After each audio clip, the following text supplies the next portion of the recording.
Daily 1000 टଙ୍କା ହଉଛି ତମର ତ ହେଇଗଲା ଆଉ କିସ ଦରକାର ଇଆଡ଼େ ସିଆଡ଼େ ଯିବ।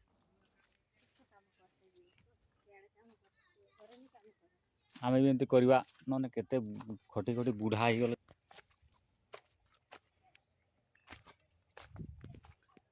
ଏପଟ ପୁରା ଫୁଲ ଆହୁରି ବିଲରେ ଚୂର କରିବେନି ନା ବାଉଁଶର କଲେ ଯେ ବାଡ଼ି ବନେଇଥିବ ସବୁ ଆଉ ଯଦି ଲୁହାରେ ବନେଇ ଦେଇଥିବ ଏକାଥରେ ଥରେ ବନେଇଥିବ ସେଇଟା ସବୁ ଆଚ୍ଛା ବିଲରେ ଯେ ମୋର ମା ହେରିକା ରହୁଛନ୍ତି ସେଠି। ଗୁଡ୍ ମର୍ଣ୍ଣିଂ ଏଭ୍ରିୱାନ୍, ମୁଁ ଦଶରଥ ପୁଣି ଗୋଟେ ନୂଆ ଭିଡ଼ିଓରେ ଆପଣମାନଙ୍କୁ ସ୍ୱାଗତ। ତ ମୁଁ ଗଲାକାଲି ଯେଉଁ ଆସିଥିଲି କାହିଁକିନା ଏବେ ମୁଁ କିଛି ଦିନ ପ୍ରାୟ ମୋତେ ଲାଗିଯିବ 15-20 ଦିନ ମୁଁ କିଛି ସେମିତି କିଛି ଆଉ ବ୍ଲଗ୍ ମୁଁ କରିପାରିବିନି କାହିଁକିନା ମୋର ଭଉଣୀ ବାହାଘର ଫିକ୍ସ ହେଇଯାଇଛି ଯେଉଁଟାକି ଆମର 4 ତାରିଖ ଆମର ଏଇଟା ହେଉଛି ଜୁଲାଇ 4ରେ ଆମର ଫାଇନାଲ୍ ହେଇଯାଇଛି। ତ ତେଣୁକରିକି ମୁଁ ପ୍ରତ୍ୟେକ ବନ୍ଦୋବସ୍ତିଆ ଘରକୁ ଯାଇକି ଆମର ଗୁଆ ପକାଇ ଦେଇକି ଆସିଛି। ତ ଏଇଠି ମୁଁ ଦେଖିଲି ଯେଉଁ ଆମର ମୟୂରଭଞ୍ଜରେ ବି ମାନେ ଏମିତି ଜାଗା ବି ଅଛି ମାନେ ଏମିତି ଗାଁ କହିବାକୁ ଗଲେ ପ୍ରତ୍ୟେକ ଘରକା କହିବାକୁ ଗଲେ ରାତି ପାହିଲା ବେଳକୁ 1000 ଟଙ୍କା ଇନକମ୍ କରୁଛନ୍ତି। ତ ଆପଣମାନେ ଭାବୁଥିବେ ଯେଉଁ 1000 ଟଙ୍କା କେମିତି କ'ଣ ଇନକମ୍ ହେଉଛି। ତ ମୁଁ ଆପଣମାନଙ୍କୁ ଦେଖେଇବି ମାନେ ଏଇ ଗାଁରେ ପୁରା ଫୁଲ୍ ଆମର যেটা କୁହନ୍ତି ଛତୁ, ଯେଉଁଟାକି ଆମର କୁଟା ଛତୁ ପ୍ରତ୍ୟେକ ଘରକା 5-6ଟା ବେଡ଼୍ କରିକି ଆରାମସେ ସେମାନେ ସବୁଦିନ ତାଙ୍କର 1000 ଟଙ୍କା ଇନକମ୍ ହେଇଯାଉଛି। କାହିଁକିନା ଏବେ ତ ମାର୍କେଟରେ ସେମାନେ କହିବାକୁ ଗଲେ ଯେହେତୁ ଯିଏ ବସିକି ବିକୁଛି ତ ସିଏ 100 ଟଙ୍କା ରଖିଛି, ସିଏ 300 ଟଙ୍କା ବିକୁଛି କିଲୋ ଆମର କୁଟା ଛତୁ। ତ ଏମାନେ ଯେଉଁମାନେ ଚାଷୀ ଯେଉଁ ଆମର ଛତୁ ଚାଷ କରୁଛନ୍ତି ତ ସେମାନେ ପୁରା ଡାଇରେକ୍ଟ ଯାଇକି ସେମାନେ ସେଠି ମପେଇ ଦେଇକି ଆସୁଛନ୍ତି। ତ ସେମାନେ 200 ଲେଖା କିଲୋ ଆମର ଦେଇକି ଆସୁଛନ୍ତି।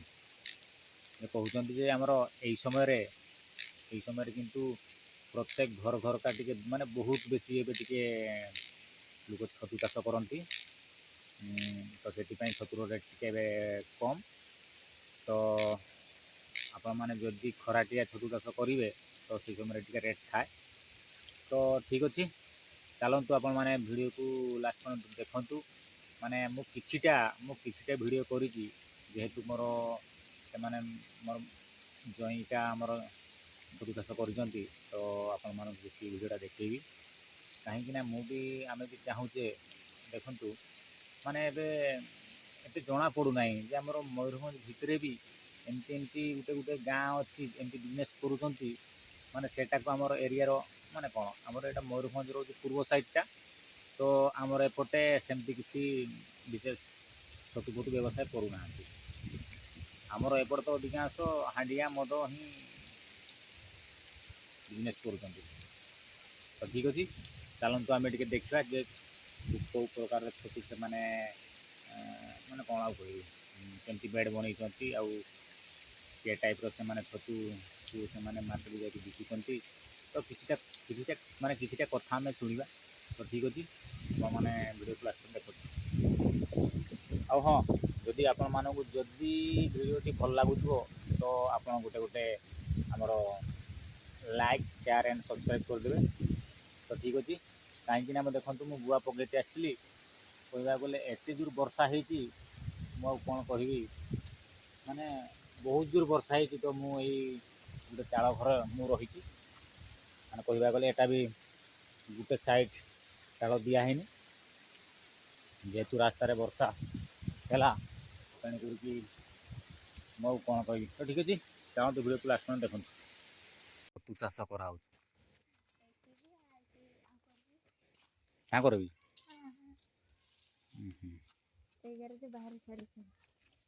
ଏଗାରେ ବାହାରି ସାରିଛି ନା ମାନେ ମଞ୍ଜି ଦେଇଛି ଏଗାରେ ବାହାରି ସାରିଛନ୍ତି, ଫୁଟି ସାରିଛନ୍ତି, ଏଇ ଫିଙ୍ଗି ଦିନେ ଯାଇକି ଆଉ ନୂଆ ପକା ହବ।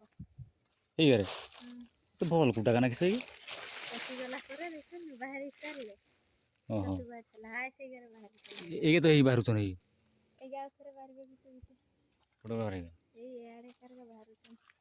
ମାନେ ଏଇଟାରେ ତମେ ଥରେନି ବାହାରିବ ତାପରେ ସବୁ ଥରେ ନେ 2-3 ଥର ବାହାରିବ। 2-3 ଥର ବାହାରିବ।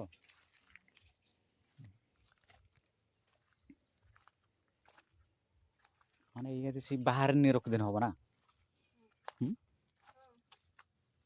ଯେ ବଢ଼ିଆ ରକମ ହେଇଛି।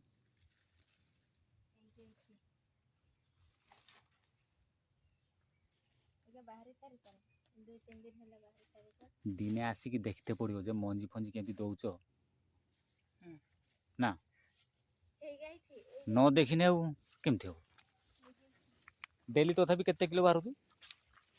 ଫାଷ୍ଟ ଦିନରେ ବେଶୀ ବାହାରିଥିଲେ 10-15 କିଲୋ ବାହାରିଥିଲେ, ତାପରେ କମିକା ଯିବ।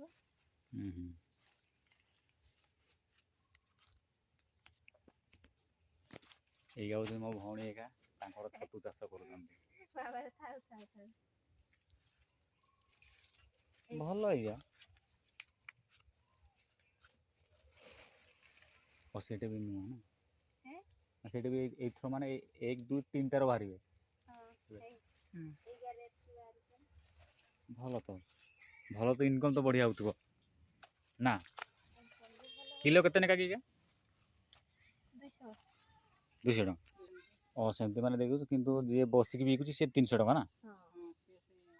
ବେପାରୀ ବେଶୀ କିନ୍ତୁ ଏଇ ଯେ ଏମିତିକା ନୁହେଁ ନା, ଏମିତିକା ଟିକେ ଦାମ୍ ଅଛି ଏମିତି ବେତନଟିରେ ଏଇକା 400 ଟଙ୍କା ନେଖା। ଘର ପଶି ଏଇନା ସେପଟେ ବାସନ୍ତୀ ଘର, ସେ ବଡ଼ନାନୀ ଘର, ଜଗନ୍ନାଥ, ସେପଟେ ସନ୍ଧ୍ୟା, ମୁଁ ତାହେଲେ ଏଇ ବାସନ୍ତୀ ଘର ପଶିକି ଏଇଟା ରଖିଦେଇକି ପଳେଇବି ନା? ପ୍ରତ୍ୟେକ ଘର ଯିବ ମାନେ ଟିକେ ଟିକେ ମାଗିବେ ନା ମାଗିବେ? ସେଇଠି ଛାଡ଼ି ରଖିବୁ, ଆସିଲା ବେଳେ ନେଇଯିବୁ। ହଁ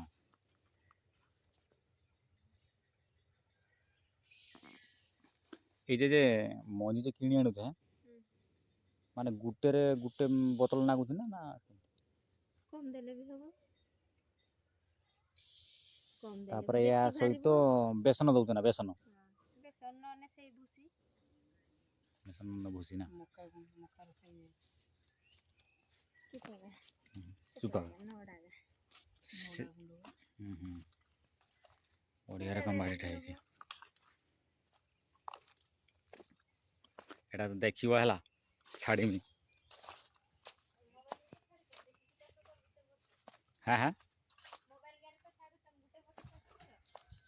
ହଁ ଏଇଠୁ ପୁରା ଶିଖିକି ଯିମି ଆଉ, ଯେଦିନ ପକେଇବ ସେଦିନ ଟିକେ ଆସିମି, ଦେଖିକି ଯିମି।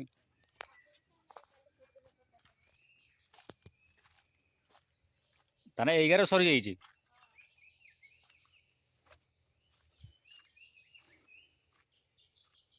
କହିବାକୁ ଗଲେ ଏବେ 11 ଇନକମ୍ ସରିଗଲାନି। ତାପରେ ଏବେ ଯେଉଁ ନୂଆ ବେଡ଼୍ ପକା ହେଇଛି ସେପଟେ ତୁଡ଼ୁଥିଲେ। ତାପରେ ଆମର ହେଉଛୁ ଦେଖନ୍ତୁ କି ଟାଇପ୍ର ସବୁ ଛାତ ଏପଟେ ଚାଷ ମାନେ ଛତୁ ଚାଷ କରୁଛନ୍ତି। ତ ଦେଖିବା ଆମେ ବି ଚେଷ୍ଟା କରିବା ଆର ବର୍ଷକୁ ଚାଷ କରିବା ପାଇଁ। ସେପଟେ ବି ଚାଷ କରୁଛନ୍ତି ସେପଟେ।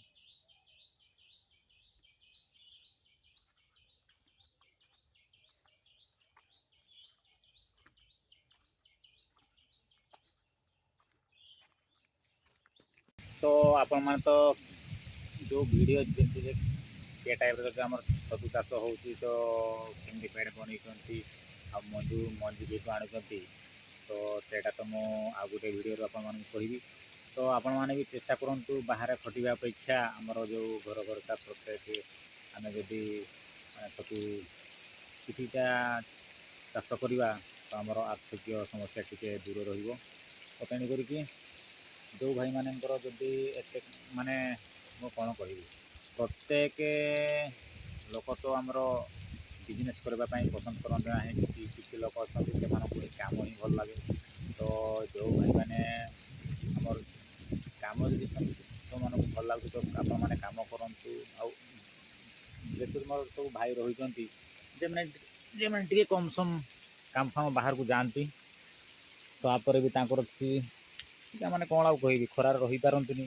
ତ ସେଇ ଭାଇମାନଙ୍କୁ ମୁଁ କହୁଛି ଆପଣମାନେ ବି ଘରେ ରହିକି ସେମିତି କିଛି ମାନେ ଛତୁ ଚାଷ କରନ୍ତୁ। ତ ଆପଣମାନେ ତ ଶୁଣିଲେ ଯେ ଆମର ଦେଖିଲେ ଯେ କେଉଁ ଟାଇପ୍ର ସେମାନେ ବେଡ଼୍ କରିଛନ୍ତି ଆଉ ତାକୁ କେମିତି କ'ଣ କରୁଛନ୍ତି। ତ ଆମର ୟୁଟ୍ୟୁବ୍ରେ ବି ବହୁତ ସେମିତି ଭିଡ଼ିଓ ଛାଡ଼ୁଛି, ମାନେ ଛଡ଼ା ହେଉଛି।